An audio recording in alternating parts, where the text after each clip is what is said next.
There are a lot of problems with the way we've organized our occupation of the landscape. Some of them are logistical, social, even spiritual problems, and some of them are ecological and economic problems. Any way of life that's based on the use of non-renewable resources and based on the hyper-exploitation of renewable resources, so-called, any way of life that perceives the world around them as consisting of resources and not beings and communities to enter into these reciprocal relationships with, is going to destroy its land base. This culture has been destroying its land base for the last 6,000 years. That's not very smart on a finite planet. We're really fucked.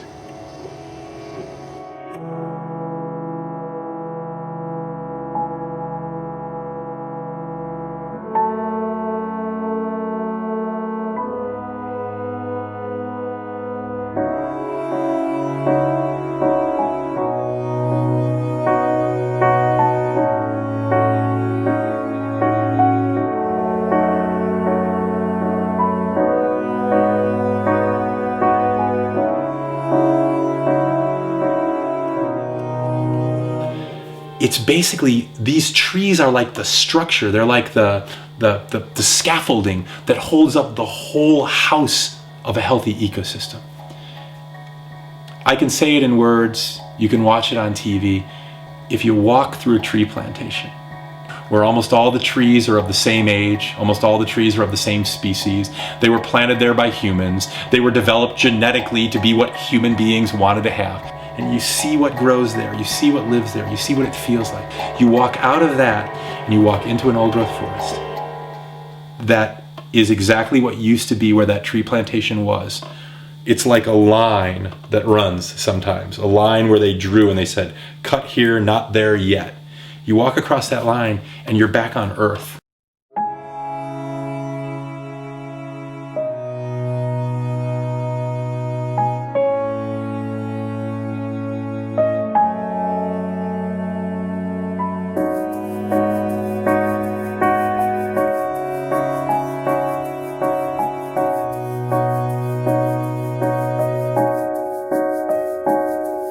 Machines come back after a certain number of years, cut it all down, do it again, and pretend like they can do that over and over. Just like the early farmers in America pretended that they could grow crops without fertilizing until the Dust Bowl came. So we deplete the soil, we grow the tree farm, and all the species are gone. Sometimes they're gone in that they just shifted to another place in the forest, but sometimes they're gone forever. And that's extinction. And extinction is not death, it's the end of birth. It doesn't come back ever. When I started writing Ishmael, I knew that we were attacking the biological diversity of the planet, but I had no idea that we had already entered into a period of mass extinctions. It's estimated that as many as 200 species a day are becoming extinct. This is roughly 1,000 times the normal rate of extinction. There, of course, have been extinctions throughout the history of life on the planet, but this is what is meant by a mass extinction, like happened in the late Permian period when the dinosaurs disappeared.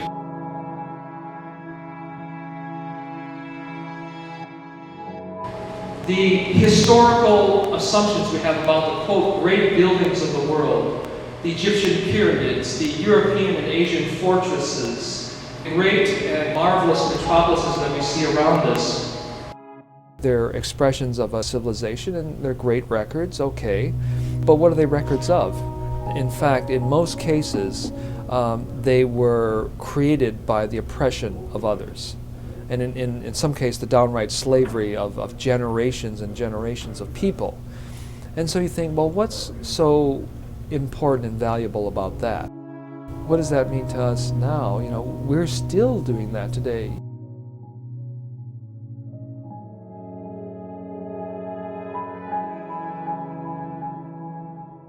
I think Buckminster Fuller summed it up pretty well with the idea of energy slaves, where we have, energy has become so cheap, and it does a lot of work for us.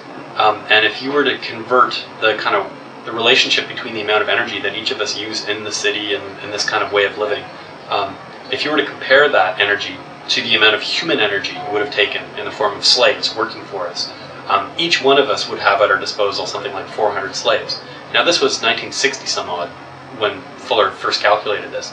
I would guess it's probably double or triple that by now. So like my guess is I'd probably got 1,000 energy slaves working for me, doing all this kind of work for me. That's absolutely not sustainable.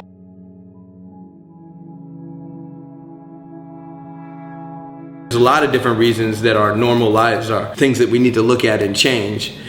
For example, our normal life is ecologically unsustainable. I mean, we are destroying the life support systems of the planet.